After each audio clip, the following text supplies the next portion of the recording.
हरे कृष्ण। ग्रंथराज श्रीमद्-भागवतम की जय। श्रील प्रभुपाद की जय। श्रीमद्-भागवतम in story form, chapter 99. Uddhava visits Vṛndāvana, Canto 10. When Nanda Maharaja and the cowherd men returned to Vṛndāvana, it was a very pathetic scene for Mother Yashoda and the gopis. Krishna and Balarama remained at Mathura so that their parents could properly educate them. Besides this, many of Kamsa's allies were preparing to attack Mathura, and so their presence was required. For he did not want Vṛndāvana to be disturbed by his numerous enemies. One day, the greatly intelligent Uddhava, who was a son of Vasudeva's brother Devabhaga,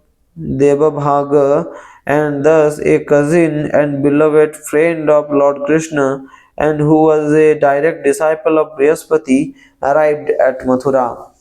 Upon Uddhava's arrival, Krishna took him by the hand and said, "Dear gentle Uddhava, go to Vraja and give solace to my parents. Also, I have a message for you to deliver to the gopis who are suffering greatly in separation from me. They pass their time by always thinking of me by the process of Leela Smaranam. I alone am their dear most beloved, and so I take it upon myself to sustain them in all circumstances, simply because I had promised to return to them. The gopis struggle to maintain their lives somehow or other. Besides desiring to pacify the residents of Vṛndāvana, Krishna wanted to favor Uddhava by giving him the chance to study the highly elevated ecstatic devotional service pacified by them. Uddhava respectfully accepted his master's message, mounted his chariot, and set off for Nanda Gokula. Uddhava arrived at Vṛndāvana as the sun was setting, just when the cows were returning home from the pasturing grounds. The whole area resounded with the mooing of cows, the sounds of bulls in wrath fighting one another for the sake of fertile cows, the reverberation of flute playing, and the singing of the glories of Krishna and Balarama by the cowherd men and women. The cowherds' homes appeared most charming, being decorated with abundant paraphernalia for worship of the sacrificial fire, the sun, unexpected guests, cows, brahmanas, the forefathers, and the demigods. On all sides were forests full of flowers, echoing with flocks of birds and swarms of bees, and beautified by lakes crowded with swans, ducks, and lotus flowers. When Uddhava arrived at his home, Nanda Maharaja immediately came out to receive him. In bodily appearance, Uddhava almost exactly resembled Krishna, and so, after embracing him, Nanda Maharaja worshipped him as a direct representative of his son. Nanda Maharaja had Uddhava very comfortably seated and then fed him first class food. Nanda Maharaja said, "How is Vasudeva faring now that he is free and living with his children and other relatives? It is a great fortune that the sinful Kamsa has been killed. Does Krishna remember us? Does he remember his mother, friends, and the village of Vraja? Does he still remember the cows, the forest, the Govardhana hill? Will Govinda ever return to see his family? If he does, then we shall once again be able to glance upon his beautiful face." Again and again, Krishna saved us from terrible dangers, and as we remember these pastimes, as well as his sidelong glances, his smiles, and his words, we forget about our material engagements.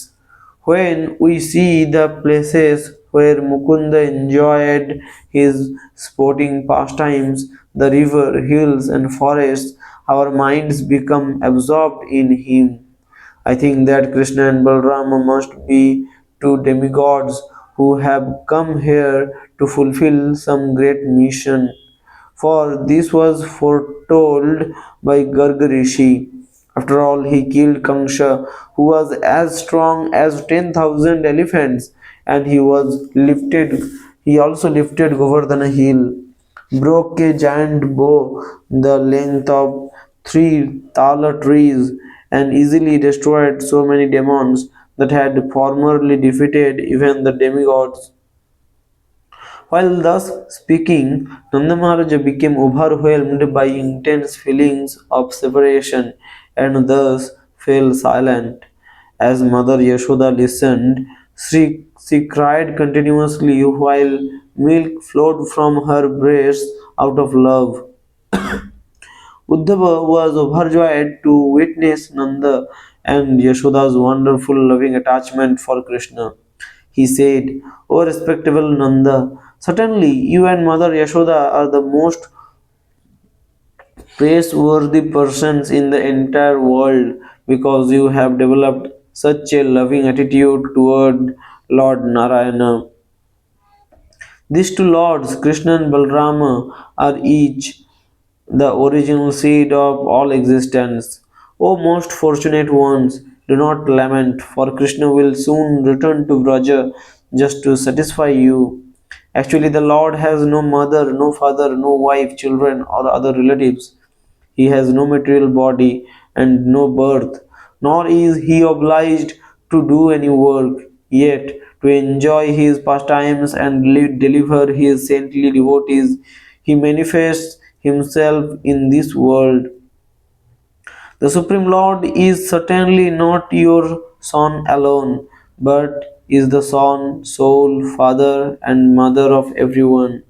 Nothing can exist independently from the Lord, nothing past, present, or future, nothing seen or heard, moving or non moving, or great or small, for He is indeed everything.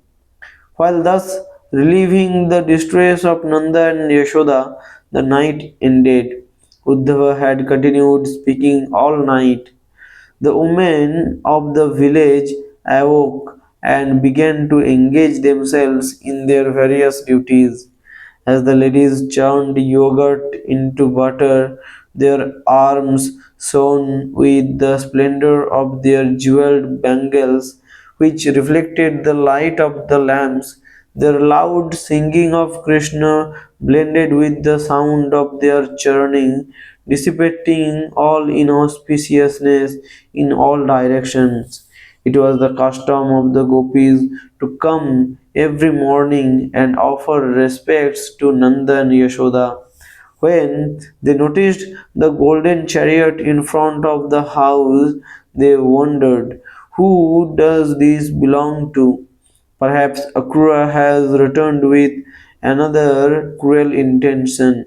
Still, we are now dead bodies without our Supreme Master Krishna, and so what further act can he perpetrate against us? At this time, Uddhava completed his bath and other morning duties and returned to Nanda Maharaja's house. Hare Krishna.